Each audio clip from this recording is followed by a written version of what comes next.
आजच्या व्हिडिओमध्ये आपण चर्चा करणार आहोत प्रेम विवाहामध्ये पती पत्नी दोघांचीही मेष राशी असेल तर त्यांचं वैवाहिक जीवन नेमकं कशा प्रकारचं असेल, त्यांचं वैवाहिक सौख्य हे नेमकं कशा प्रकारचं असेल, कोणत्या गोष्टी करायच्या आहेत, कोणत्या गोष्टी टाळायच्या आहेत, कोणत्या गोष्टीसाठी कशा प्रकारे तुमची मानसिकता असायला हवी, या सर्व संदर्भातली खुलासेवर चर्चा आपण या व्हिडिओमध्ये करणार आहोत. तर आजच्या व्हिडिओमध्ये आपण पती आणि पत्नी दोन्ही समजा मेष राशीचं असेल आणि त्यांचा प्रेम विवाह झालेला असेल तर त्यांचं ते नेमकं वैवाहिक सौख्य कशा प्रकारचं असेल. तर सगळ्यात पहिली आणि महत्त्वाची गोष्ट म्हणजे ज्यावेळेस प्रेम विवाह होतो त्यावेळेस प्रेम विवाहाच्या वेळेस साधारणतः म्हणजे पत्रिका जुळवणं किंवा बघणं हा विधी फक्त नावापुरताच असतो. म्हणजे मनामध्ये असं असतं की जरी पत्रिका जुळली नाही तरी पण काहीतरी होम हवन किंवा काहीतरी उपाय करून कसं तरी पण आपला विवाह होणं गरजेचं असतं असं दोघांनाही वाटत असतं. म्हणजे स्त्री पुरुषाला दोघांनाही वाटत असतं आणि तो विवाह एकंदरीत होऊन जातो. आणि अर्थात यामध्ये घरच्या लोकांचा थोडासा नकार असतो आणि त्यांचा पाठिंबा हा थोडा कमीच असतो. त्यामुळे होतं काय की पती पत्नीवरती दोघांवरती ही जबाबदारी ही फार मोठी असते. म्हणजेच त्यांच्या वैवाहिक जीवनामध्ये कुठल्याही प्रकारचे कटू अनुभव जर का आले तर त्यांना ते स्वतः सॉल्व्ह करायचे असतात, कारण पाठीमागे उभे राहण्यात तसे फार कमी असतात. त्यामुळे होतं काय की तुमच्यावरती जबाबदारी फार मोठी असते. त्यामुळे ही गोष्ट थोडीशी महत्त्वाची आहे. आणि आता आपण पती पत्नी जे मेष राशीचे आहेत त्यांच्या जीवनामध्ये नेमके प्रॉब्लेम कशा प्रकारचे येऊ शकतात या संदर्भातली चर्चा करू. सगळ्यात पहिली आणि महत्त्वाची गोष्ट म्हणजे या राशीबद्दल तुम्हाला साधारण ठाऊकच आहे. समजा मेष राशीचे असतील तर अर्थात मेष जी रास आहे मंगळाची रास आहे, पुरुष रास आहे, अग्नितत्व आहे आणि अगदी सरळ सरळ अशी जाणारी रास आहे. या राशीचं तत्व एक महत्त्वाचं म्हणजे एनर्जी लेवल भरपूर असते. एनर्जी लेवल का उत्साह भरपूर असेल तर कुठलंही काम धडाक्यात पूर्ण करायचं आणि या धडाक्यामध्ये ते विवाहाचा निर्णय सुद्धा घेतात आणि तो प्रत्यक्ष अंमलात सुद्धा आणतात. परंतु काही दिवसानंतर समजतं किंवा काही कालामध्ये लक्षात घ्या, दोघेही समजा म्हणजे पती पत्नी दोघेही समजा मेष राशीचे असतील तर सुरुवातीचे काही दिवस अतिशय उत्तम जातात. म्हणजे एवढे उत्तम जातात की त्यांना कळतही नाही की आपलं लग्न कधी झालं आणि आपण एकत्र नांदतोय किंवा आपण पुढे किती. आणि त्या संदर्भात खूप मोठी मोठी स्वप्न बघितली जातात. अर्थात प्रत्येकाकडूनच ही स्वप्न बघितल्या जातात, त्याच्याबद्दल काही वावगं नाही आहे.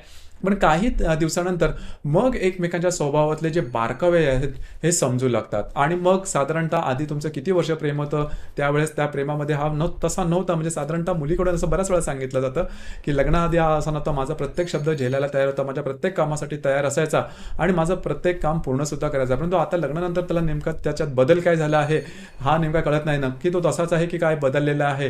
तर लक्षात घ्या हे असं नसतं. कारण होतं काय की विवाहाच्या आधी किंवा लग्नाआधी आपण फार कमी वेळेसाठी एकमेकांच्या समोर येत असतो आणि त्यामुळे होतं काय की आपण आपली जी पॉझिटिव्ह बाजू आहे ते समजून घेतो किंवा आपल्याला समोरच्या बरोबर विवाह करायचा असतो. त्यामुळे आपण थोडंसं आपल्या जे व्यक्तिमत्व असतं त्याच्यामध्ये आपण थोडंसं ॲडजस्ट करतो, बदल करतो आणि त्यामुळे तुमचं जो प्रेम असतं ते अगदी आनंदात चालत असतं. परंतु विवाहानंतर गोष्टी वेगळ्या येतात. विवाहानंतर होतं काय की मिळवण्यासारखं काय नसतं. म्हणजे तुमचं विवाह झालेला म्हटलं तर तुम्ही एकत्र असणार आहात एकमेकांबरोबर 24 तास आणि आयुष्यभर.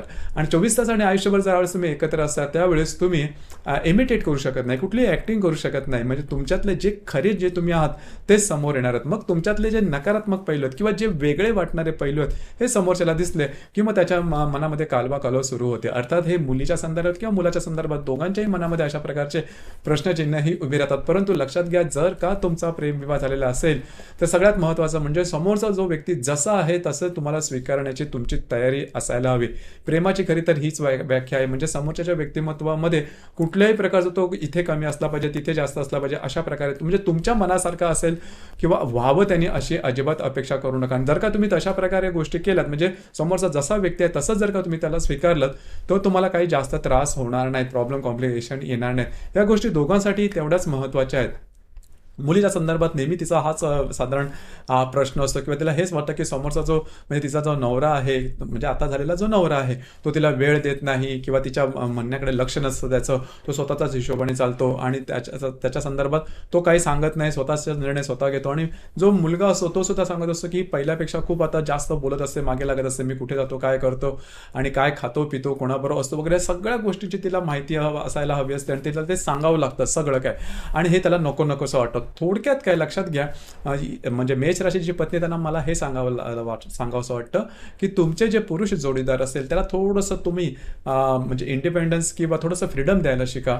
फ्रीडम जर का दिला, त्याला थोडा मोकळा वेळ दिला तर साधारण ते बरं होईल. प्रत्येक गोष्टीमध्ये जर का तुम्ही त्यांचे शेड्यूल जर का काढायला गेलात तर त्यामुळे त्यांना ते नकोसं होऊन जाईल, कारण त्यांनी त्या लग्नाच्या आधीचं आयुष्यही अशाच प्रकारे पूर्णपणे मोकळ्या प्रमाणे आणि स्वतःच्या मनाला वाटेल त्याप्रमाणे जगलेले असतात, आणि त्यामुळेच खरं तर तुम्ही त्यांच्या आयुष्यात सुद्धा आलेले असतात. तर साधारणतः ह्या गोष्टीवर थोडंसं लक्ष ठेवणं गरजेचं आहे. दुसरी महत्त्वाची गोष्ट म्हणजे स्त्री, आता जो पुरुष आहे त्यांच्याही बाबतीत जर का सांगायचं झालं तर लक्षात घ्या, त्यांचं पण साधारण हीच गोष्ट असते की ती प्रत्येक गोष्टीमध्ये जास्त विचारते, जास्त बोलते किंवा जास्त हे करते, तिखट बोलते.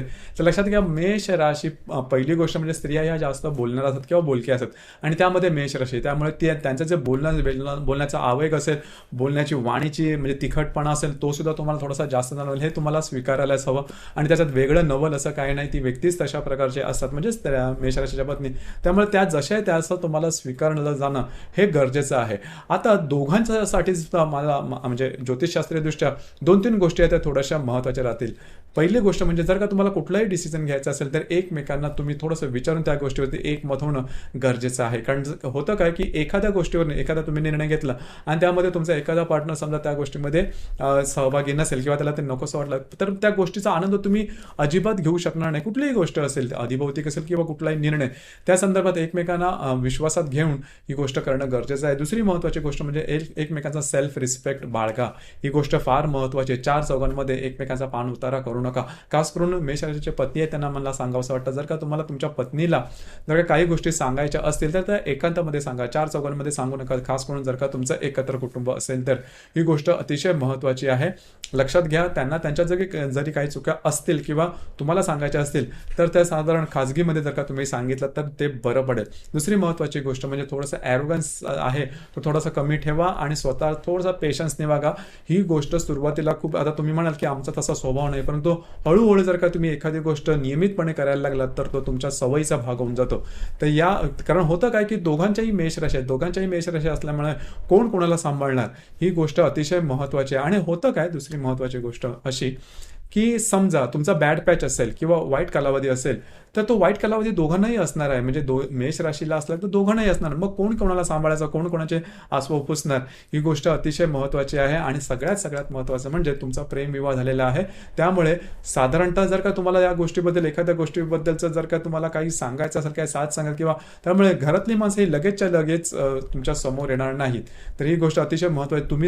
तुम्ही तुमच्या निर्णयाची तुम्ही जबाबदारी घेतली पाहिजे. आणि ज्यावेळेस तुम्ही जबाबदारी घेता त्यावेळेस एकमेकांना सामावून घेण्याची जी गोष्ट आहे ती अतिशय महत्त्वाची आहे. दुसरी महत्त्वाची गोष्ट म्हणजे जास्त तुम्ही फ्लॅशी राहणीमान ठेवू नका.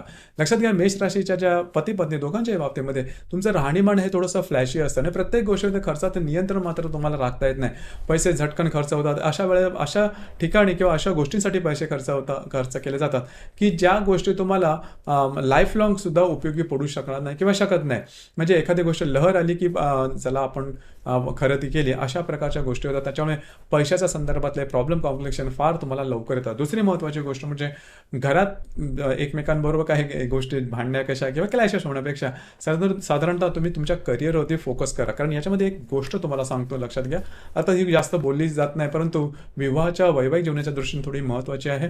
लक्षात घ्या, मेष राशींना फिजिकल अट्रॅक्शन हे थोडंसं जास्त असतं इन द सेन्स, आता जास्त कमी किंवा नेमकं काय ह्याचं काय मोजमाप नाही आहे, परंतु फिजिकल अट्रॅक्शन म्हणजे थोडंसं जास्त गुंतण्याची शक्यता असते. अर्थात हे वाईट आहे, वावगा आहे असं अजिबात नाही, पण त्यामुळे होतं काय की तुमचं जे लक्ष आहे तुमच्या इतर गोष्टी म्हणजे इतर सांसारिक गोष्टीवरती लक्ष थोडंसं कमी होण्याची शक्यता आहे. आणि त्याच्यामुळे त्याचे जे त्रास आहेत, त्याचे जे परिणाम आहेत, हे परिणाम तुमच्या वैवाहिक जीवनावरती होऊ शकतात किंवा तुमच्या आर्थिक सोबततेवरती सुद्धा याचे परिणाम किंवा विपरीत परिणाम होऊ शकतात. म्हणूनच तुम्ही आता तुमच्या करिअरवरती फोकस करणं गरजेचं आहे. आणि सगळ्यात महत्त्वाची गोष्ट म्हणजे तुमच्या आगामी जीवनाचं नीट व्यवस्थितपणे नियोजन करा.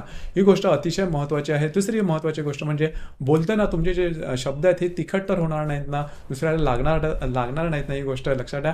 आणि रागाच्या भरात कुठलेही महत्त्वाचे मोठे निर्णय घेऊ नका, कारण झटकन घेतलेले निर्णय त्यावेळेला पटकन होतात, पण त्याचं जे तिखटपणा आहे किंवा त्याचा जो बोचरेपणा आहे, त्याचा जो टोकदारपणा आहे, हा आयुष्यभर आपल्याला भोगावा लागतो किंवा तुमच्या वैवाहिक जीवनावरती चांगलेच ओरखडे त्यांनी येऊ शकतात. आता इथे जसं की मी आधीचे जे व्हिडिओ आहेत की पती पत्नी मेष राशीचे किंवा प्रत्येक राशी त्या राशीमध्ये नक्षत्राबद्दल सुद्धा सांगितलेलं आहे. तर या राशींमध्ये म्हणजे मेष राशीमध्ये जे अश्विनी, भरणी आणि कृत्तिकापैकी जे कृत्तिका नक्षत्र आहे हे जास्त तिखट आहे. जर का तुमच्या दोघांपैकी एकाचं कृत्तिका नक्षत्र असेल तर तो व्यक्ती अर्थातच जास्त डॉमिनेट असेल.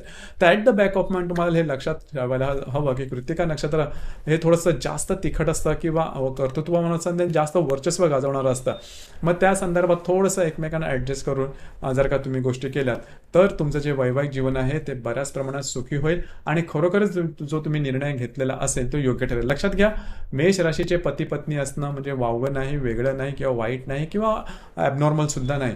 परंतु ज्यावेळेस तुमचा प्रेम विवाह होतो त्यावेळेस एकमेकांना ते जसे आहेत तसे जर का तुम्ही स्वीकारण्याची जर का मानसिकता ठेवलीत, मग मात्र तुम्हाला कसल्याही प्रकारचे प्रॉब्लेम त्या व्यक्तीमध्ये दिसणार नाहीत. फक्त आणि फक्त त्याचे पॉझिटिव्ह आस्पेक्ट बघून निगेटिव्ह आस्पेक्ट नजरेआड करायला तुम्ही गेलात तर तुमचं वैवाहिक जीवन काही व्यवस्थित जाणार नाही, हे लक्षात घ्या. आणि कधी कधी होतं काय की ज्यावेळेस प्रॉब्लेम कॉम्प्लिकेशन त्यावेळेस काही ग्रहांचे तसे योग असतात किंवा तुमचा कालावधी तेवढा चांगला नसतो. अशा वेळेस तुमची जर का पत्रिका बघितली तर पत्रिकेवरून बऱ्याचशा गोष्टी सांगता येतात. कारण पत्रिकेमध्ये बाकीचे पण ग्रह असतात, म्हणजे चंद्राव्यतिरिक्त बाकीचे पण ग्रह असतात, ते आपापल्या पत्रिकेवर परिणाम करत असतात. तर संपूर्ण तुमची पत्रिका पाहून या संदर्भातलं जे व्यवस्थित मार्गदर्शन आहे हे करता येऊ शकेल. परंतु जे काही मुद्दे आपण अभ्यासले त्याच्यावरती नक्की काम करा, जेणेकरून वैवाहिक जीवनामध्ये होणारे जे क्लॅशेस आहेत ते बऱ्याच प्रमाणात कमी होतील. तर मित्रांनो, हे होतं प्रेम विवाहामध्ये मेष राशीचे पती पत्नी असतील तर त्यांचं जे वैवाहिक जीवन असेल हे कशा प्रकारचं असेल, कोणत्या गोष्टी महत्त्वाच्या आणि कोणत्या गोष्टी तुम्हाला अंमलात आणायला हव्यात या संदर्भातली चर्चा.